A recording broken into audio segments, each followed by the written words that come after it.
ভাই আমি বলছি আপনি লিখে রাখেন 2026 সালের ভিতরে আপনি মালয়েশিয়াতে কলিং ভিসায় বাংলাদেশ থেকে ঢুকতে পারবেন না। আমি জানি আমার এই কথাগুলো শুনতে আপনার কাছে খুবই খারাপ লাগতেছে, কিন্তু এটাই সত্য। আপনি লিখে রাখেন, এটাই সত্য। আপনি হয়তো ইতিমধ্যে জানতে পারছেন, যারা মালয়েশিয়ার পত্রপত্রিকাগুলো দেখেন, মালয়েশিয়ার 7টা এমপি কিন্তু বেটু দিচ্ছে। কি ধরনের বেটু দিচ্ছে?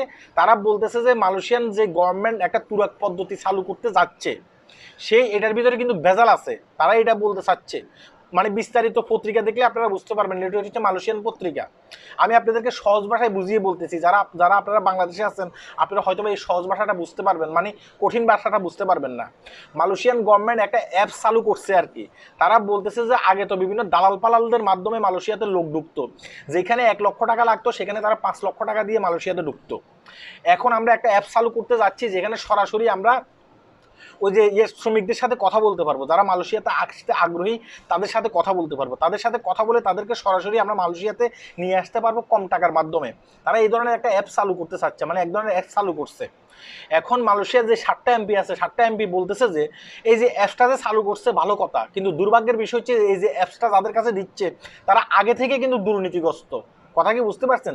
তাদের দুর্নীতির যে মানে পাহাড় সমান একটা ইয়ে আছে, এটা কিন্তু আগে থেকেই আছে। তাই তাদের কাছে ওই অ্যাপসটার কিন্তু মানে বাদ দেওয়া যাবে না। তাহলে কিন্তু ওই যে অ্যাপসটা চালু করে লাভ হইব না, ওই যে দুর্নীতি আগে থেকে যেভাবে হয়ে আসছে এভাবে হয়ে আসবে। তাই 7টা এমপি কিন্তু বেটু দিচ্ছে, বলতেছে যে এভাবে কোনো দেশ থেকে বাংলাদেশ আমরা মালয়েশিয়াতে লোক নিয়ে আসবো না। তারা অনেক টাকা দিয়ে মালয়েশিয়াতে আসবে, এভাবে আসলে তারা কিন্তু সমস্যাতে পড়বে।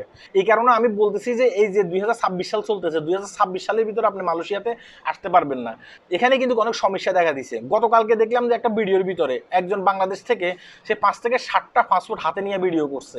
সে বলছে যে মালয়েশিয়ার ভিসা চালু হয়ে যাচ্ছে, এই যে দেখেন আমরা মালয়েশিয়ার জন্য মেডিকেল করাচ্ছি, ঠিক আছে, আমরা এই পর্যন্ত 3 থেকে 4 জন ব্যক্তিকে, সরি 5 থেকে 6 জন ব্যক্তিকে আমরা মেডিকেল করিয়ে ফেলছি। আমার প্রশ্ন হচ্ছে যে তুই যে 5 থেকে 6 জন ব্যক্তিকে মেডিকেল করছস মালয়েশিয়াতে পাঠাবি, এদেরকে কিভাবে পাঠাবি তুই? মালয়েশিয়ার ভিসাই তো চালু হয়নি। তোর বাপের কি এখানে কোম্পানি আছে? তোর বাপের বিমান দিয়ে কি এখানে পাঠাবি? হ্যাঁ, নাকি তোর বাপে ভিসা চালু করছে? তাই আমি বলছি যে এইভাবে অনেকে আপনাকে মজাদার মজাদার ভিডিওর মাধ্যমে আপনাকে ইয়ে দেবে, মানে আপনার ব্রেনটাকে ওয়াশ করার চেষ্টা করবে। এইসব কথাগুলো আপনারা শুনবেন না, কাউকে টাকা পয়সা দেবেন না।